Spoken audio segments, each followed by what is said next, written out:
KPM ഹോട്ടലിൽ നിന്ന് Rahul മാങ്കൂട്ടത്തിനെ arrest ചെയ്ത് കൊണ്ടുപോകുമ്പോൾ അതിന് മറ്റൊരു ശ്രദ്ധേയമായ മാനം കൂടിയുണ്ട്. കാരണം ഇതേ ഹോട്ടലിൽ വെച്ചാണ് പഴയ നീലപ്പെട്ടി വിവാദമുണ്ടായത്. ഇതേപോലെ ആ KPM ഹോട്ടലിനകത്തെ CCTV ദൃശ്യങ്ങൾ അന്ന് നമ്മൾ ആവോളം കണ്ടതും ചർച്ച ചെയ്തതുമൊക്കെയാണ്. ഇന്നിപ്പോൾ അതേ ഹോട്ടലിനകത്ത് നിന്ന് മറ്റൊരു CCTV ദൃശ്യം കൂടി കാണുന്നു നമ്മൾ.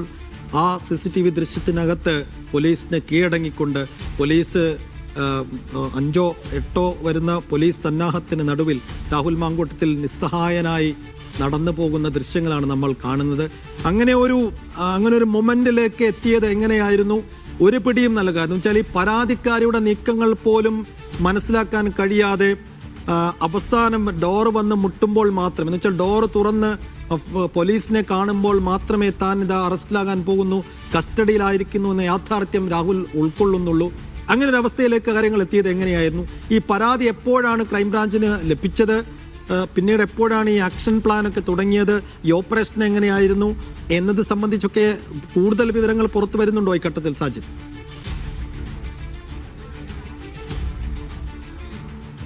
സൈഫുദ്ദീൻ സൂചിപ്പിച്ച പോലെ തന്നെ KPM ഹോട്ടൽ മാത്രമല്ല, ഈ 2025 ഈ 2026 ആദ്യ മാസവും ഈ ഒരു വർഷത്തിനിടയിൽ ഒരു മനുഷ്യന്റെ ജീവിതത്തിൽ എത്രത്തോളം വലിയ ഉയർച്ച താഴ്ചകൾ ഉണ്ടാകുമെന്നതിന് ഏറ്റവും വലിയ ഉദാഹരണമാണ് രാഹുൽ മാങ്കൂട്ടത്തിൽ. കാരണം പാലക്കാട് ഉപതെരഞ്ഞെടുപ്പിൽ വലിയ ഭൂരിപക്ഷത്തിനാണ് രാഹുൽ മാങ്കൂട്ടത്തിൽ വിജയിക്കുകയും വലിയ ഈ കേരളത്തിൽ അറിയപ്പെടുന്ന ഒരു നേതാവായി വളർന്നു. വലിയ തോതിലുള്ള ഈ ജനസ്വീകാര്യത ഉണ്ടാകുന്നു.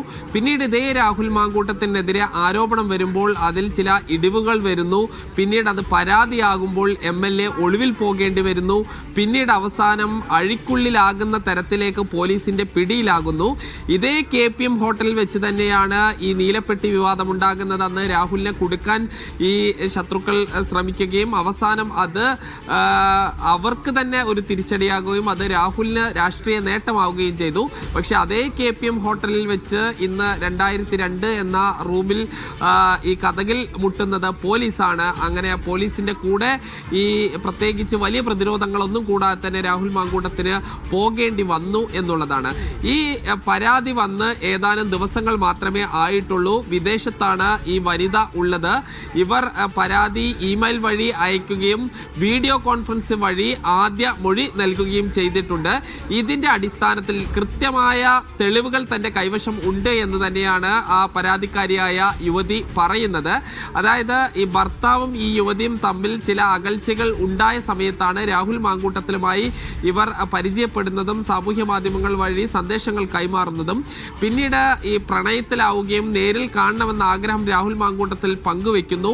അങ്ങനെ ഒരു റെസ്റ്റോറൻറ്റിൽ ഭക്ഷണം കഴിക്കാൻ ഒരുമിച്ച് പോകാമെന്ന തീരുമാനം ഈ യുവതി പറയുമ്പോൾ അങ്ങനെ ഈ യുവതിയെ കൂട്ടി റെസ്റ്റോറൻറ്റിൽ പോയാൽ ഒരു പൊതുപ്രവർത്തകനായ തനിക്ക് ഈ രാഷ്ട്രീയപരമായ പല മറുപടികൾ നൽകേണ്ടി വരുമെന്നും അതുകൊണ്ടൊരു ഹോട്ടൽ മുറിയെടുക്കാം എന്ന് രാഹുൽ മാങ്കൂട്ടത്തിൽ പറയുന്നു. അങ്ങനെ ഹോട്ടലിൽ മുറിയെടുക്കുന്നു. മുറിയിലേക്ക് കയറിയ ഉടൻ തന്നെ രാഹുൽ മാങ്കൂട്ടത്തിൽ ഈ ബലാത്കാരമായി പീഡിപ്പിച്ചു എന്നുള്ളതാണ് പറയുന്നത്. അന്ന് ഈ താൻ ഗർഭിണിയാകാൻ സാധ്യതയുണ്ടെന്ന് യുവതി പറഞ്ഞപ്പോൾ ഈ ഗർഭിണിയാകുകയാണ് വേണ്ടത്, അങ്ങനെയാണെങ്കിലാണ് വിവാഹത്തിന് വീട്ടുകാർ സമ്മതിക്കുകയുള്ളൂ എന്ന് രാഹുൽ മാങ്കൂട്ടത്തിൽ പറഞ്ഞു എന്നും പറയുന്നു. പിന്നീട് ഗർഭിണിയായ ശേഷം വലിയ തോതിൽ ഈ അസഭ്യം പറയുകയും മുഖത്തേക്ക് തുപ്പുകയും അടിക്കുകയും ചെയ്തു എന്നെല്ലാം ഈ യുവതിയുടെ പരാതിയിൽ പറയുന്നുണ്ട്. അങ്ങനെ ഈ ഭ്രൂണം DNA പരിശോധനയ്ക്ക് ഈ യുവതി തയ്യാറാവുകയും രാഹുൽ മാങ്കൂട്ടത്തിനെ ഈ പരിശോധന DNA പരിശോധനയ്ക്ക് രക്തസാമ്പിളുകൾ എടുക്കാൻ വിളിച്ചെങ്കിലും വന്നില്ല എന്ന് പറയുന്നു. അങ്ങനെ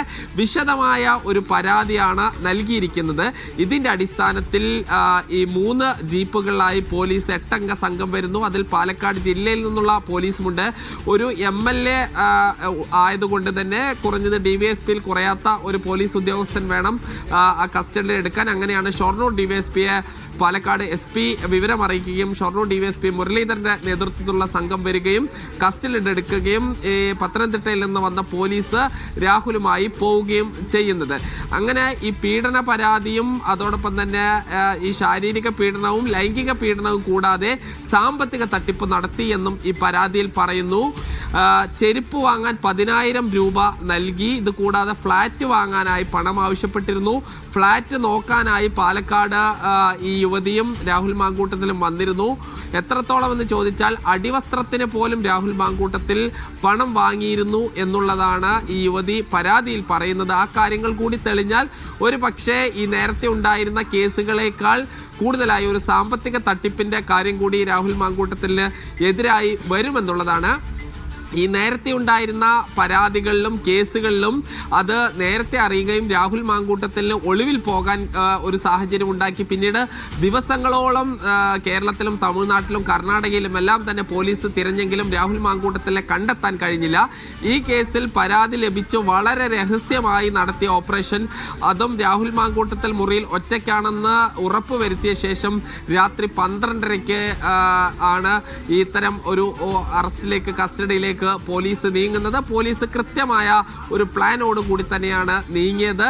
അതിന്റെ ഒരു റിസൾട്ട്, ഒരു MLA ഒരു ലൈംഗിക പീഡന കേസിൽ അറസ്റ്റ് ചെയ്യുക എന്നുള്ളത് സമീപകാല ചരിത്രത്തിലൊന്നും തന്നെ നമുക്ക് ഉണ്ടായിട്ടില്ല. നമുക്ക് നേരത്തെ ഈ മുകേഷിനെതിരെയും അതോടൊപ്പം തന്നെ PK ശശിക്കെതിരെയും ഒക്കെ ഇത്തരം കാര്യങ്ങൾ വന്നിരുന്നെങ്കിലും അത് ഈ ഒരു രീതിയിലേക്ക് പോവുകയും ചെയ്തിരുന്നില്ല. എന്തായാലും ഈ ലൈംഗിക പീഡന കേസിലാണ് രാഹുൽ മാങ്കൂട്ടത്തിൽ ഇനി ജുഡീഷ്യറിക്ക് മുന്നിൽ ഹാജരാകാൻ പോകുന്നത്. സ്വാഭാവികമായും ഇത്ര വലിയൊരു കേസായതുകൊണ്ട് തന്നെ ഈ റിമാൻഡ് ചെയ്യാനുള്ള സാധ്യതയാണ് കൂടുതൽ. ജാമ്യം നൽകാനുള്ള സാധ്യത വളരെ കുറവാണ്. ജാമ്യം കിട്ടാൻ സാധ്യതയില്ല എന്ന് തന്നെയാണ് നമ്മൾ മനസ്സിലാക്കുന്നത്. കാരണം 1-2 കേസുകൾ പോലെയല്ല, കുറെ കൂടി ഗൗരവതരത്തിലുള്ള പരാതി ഉണ്ട്. അപ്പോൾ ആ പരാതിയിൽ എന്തൊക്കെ പറയുന്നുണ്ട്, 1-2 കേസുകളിൽ നിന്ന് വിഭിന്നമായി എത്രമേൽ രാഹുൽ മാങ്കൂട്ടത്തിൽ ജാമ്യം ലഭിക്കാതിരിക്കാനും കുറെ കൂടി കുരുക്ക് മുറുകാനുമുള്ള സാധ്യത ഈ പരാതിയിലുണ്ട്.